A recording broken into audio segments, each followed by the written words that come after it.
একটু আগে বিএনপির স্থায়ী কমিটির সদস্য জনাব সালাউদ্দিন আহমদ সাহেব বলেছেন, আমরা সবাই রাষ্ট্রের কাছ থেকে দাবি দাওয়া পেশ করি, খুব স্বাভাবিক, কিন্তু রাষ্ট্রকে আমাদের দেওয়ার চেষ্টা করা দরকার।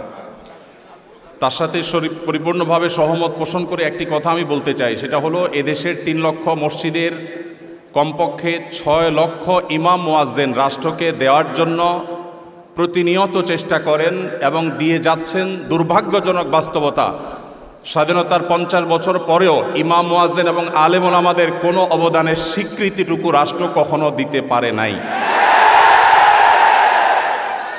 আজও বাংলাদেশের চেহারাকে যদি পরিবর্তন করে দিতে হয়, আজও বাংলাদেশকে যদি স্বনির্ভর করতে হয়, আজও বাংলাদেশের পরিবেশ সচেতনতা সৃষ্টি করে যদি সাফল্য অর্জন করতে হয়, পরিবেশ বিপর্যয় যদি রোধ করতে হয়, যে কোনো দুর্যোগ মোকাবেলা যদি সফলভাবে করতে হয়, দেশের শুধু মসজিদগুলোকে ইমাম মুয়াজ্জিনদেরকে যদি রাষ্ট্র অন করে, ইমাম মুয়াজ্জিনদেরকে যদি সে সুযোগ দেয়, তাদেরকে যদি অন্তত কাজ করবার পরিবেশটা করে দেয়, আমার বিশ্বাস বাংলাদেশের চেহারা পরিবর্তন করতে আর কোনো কিছুর তেমন বেশি প্রয়োজন হবে না।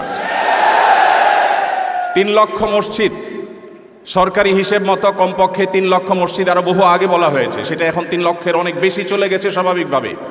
3 লক্ষ মসজিদে প্রতি জুমার দিনে 12:30 থেকে 1:30 পর্যন্ত এই সময়ের মধ্যে গড়ে যদি 100 মানুষ একটা মসজিদে জুমার নামাজে খতিব সাহেবের খুতবা শোনার জন্য আসেন, তাহলে 3 কোটি মানুষ হয়।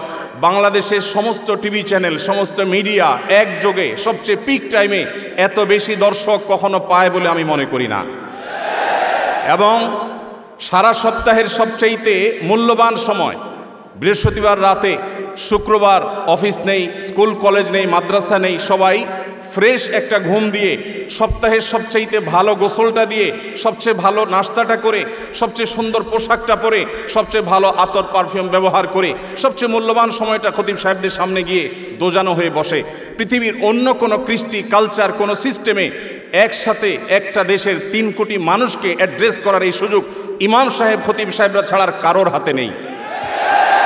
ইমাম সাহেবরা যদি চান, তাদেরকে যদি রাষ্ট্র আসলে সুযোগ দেয়, তাহলে সেক্ষেত্রে তারা অনেক কিছু করতে পারেন। ইতিমধ্যে আমরা দেখেছি রোহিঙ্গা শরণার্থীরা যখন আমাদের দেশে আশ্রয় নিয়েছে, সবার আগে ঝাঁপিয়ে পড়েছেন এদেশে ওলামা একরাম। প্রতিটা দুর্যোগে ওলামা একরাম যে ঝাঁপিয়ে পড়েন, সেটা নিঃস্বার্থভাবে হয়, স্বার্থহীনভাবে হয়। আমার উদাত্ত আহ্বান যে আগামীর বাংলাদেশে এদেশের মসজিদগুলোকে, আলেম ওলামাদেরকে যেন রাষ্ট্র অন করে, তাদেরকে কাজের সুযোগ দেওয়া হয়। কোনো বেতন ভাতার সুবিধা দেওয়া, এটা আসলে দয়া দাক্ষিণ্যের বিষয় নয়। এদেশে আইনশৃঙ্খলা যতটুকু নিয়ন্ত্রণে আছে, এর জন্য আইনশৃঙ্খলা রক্ষাকারী বাহিনী, সংশ্লিষ্ট বিভিন্ন ডিপার্টমেন্টের যেমন অবদান আছে, আমি মনে করি মসজিদের মিম্বরগুলো, মাহফিলের মঞ্চগুলোর অবদান তার চাইতে কোনো ক্রমে কম নয়।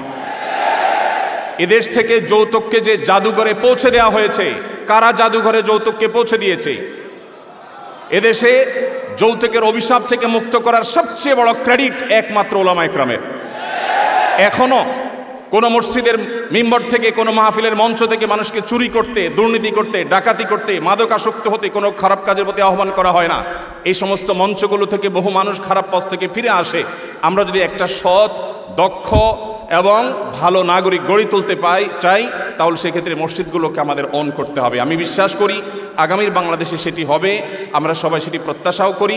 আমরা মসজিদ কেন্দ্রিক যে সমস্ত ব্যবস্থাপনা করা যায়, পরিবেশ সুরক্ষা, পরিচ্ছন্নতা অভিযান, দারিদ্র্য বিমোচন, স্কিল ডেভেলপমেন্টমূলক বহুমুখী কার্যক্রম আমরা সম্পন্ন করতে পারি। আমি সালাউদ্দিন ভাইয়ের সাথে পরিপূর্ণ একমত। শুধুমাত্র রাষ্ট্রের কাছ থেকে নেওয়ার ব্যাপার না, আমাদেরকে দেওয়ার চেষ্টা করতে হবে। এবং আমার বিশ্বাস ওলামা একরাম সেটা করতে চান, কিন্তু তাদেরকে সেই সুযোগটা দেওয়া হয় না। এদেশের আলেমদের কোন অবদানকে আজ 50 বছরের মধ্যে স্বীকৃতি দেওয়া হয়েছে আমি জানতে চাই। দুর্ভাগ্যজনক বাস্তবতা, সেটি আসলে হয়নি। তো আমরা নতুন বাংলাদেশে অন্তত প্রত্যাশা করি যে আমরা সবাই মিলে, শুধু আলেম ওলামা নয়, সকল ধর্মের মানুষ কাঁধে কাঁধ মিলিয়ে আমাদের এই প্রিয় বাংলাদেশকে আমরা বিশ্বের দরবারে উন্নতির চরম শিখরে পৌঁছতে চাই। আমাদের পরে স্বাধীনতা অর্জন করে পৃথিবীর বহু দেশ এমন অগ্রসর হয়েছে, যেটা দেখে আমাদের কষ্ট হয়, দুঃখ হয়। আজকে ভূমিকম্পের যে ভয়াবহতা নিয়ে প্রত্যেকটা মানুষ আতঙ্কে দিন পার করছে, কি হয়েছে এদেশে? একটি মানুষের জীবন নিরাপদ করবার জন্য যথাযথ ব্যবস্থাটুকু পর্যন্ত আমরা নিতে পারিনি। আমি আশা করি আগামীর বাংলাদেশে যারাই আসবেন আমরা প্রত্যেকে এই ব্যাপারগুলোতে সচেতন থাকব। আমরা দোয়া করি আল্লাহ রাব্বুল আলামিন আমাদের রাজনৈতিক নেতৃত্বকে সেরকম শক্তি, সামর্থ্য, মানসিকতা সব কিছু দান করেন। ওলামা একরামের মূল্য যদি কোনো জাতি দিতে না পারে, তাদের চেয়ে বড় দুর্ভাগা আর কেউ হতে পারে না। আমি প্রায় সময় বলি, এই দেশকে যদি নিরলসভাবে, নিঃস্বার্থভাবে কোনো মানুষ ভালোবাসে, ওলামা একরাম হলেন সেই মানুষগুলো। অনেকে আছেন যাদেরকে হয়তো পার্শ্ববর্তী দেশ গ্রহণ করবে, অনেকে হয়তো আমেরিকা গ্রহণ করবে। ওলামা একরাম তাদের জায়গা এই দেশ, এই মাটি, ইনশাআল্লাহ তাআলা।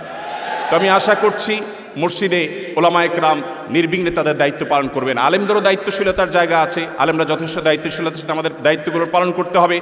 রাষ্ট্রকে এগিয়ে নিয়ে যাওয়ার পিছনে আমাদের ভূমিকা পালন করতে হবে, ঐক্যবদ্ধভাবে কাজ করতে হবে। সেই সাথে রাষ্ট্র আলেমদেরকে ওন করতে হবে, আপন করতে হবে, সেই সুযোগ দিতে হবে, সেই স্বীকৃতি দিতে হবে। আমি আশা করছি আগামীর বাংলাদেশ সেই জিনিসটি হবে। আমাদের সবাইকে আল্লাহ তাআলা সেই তৌফিক দান করুন।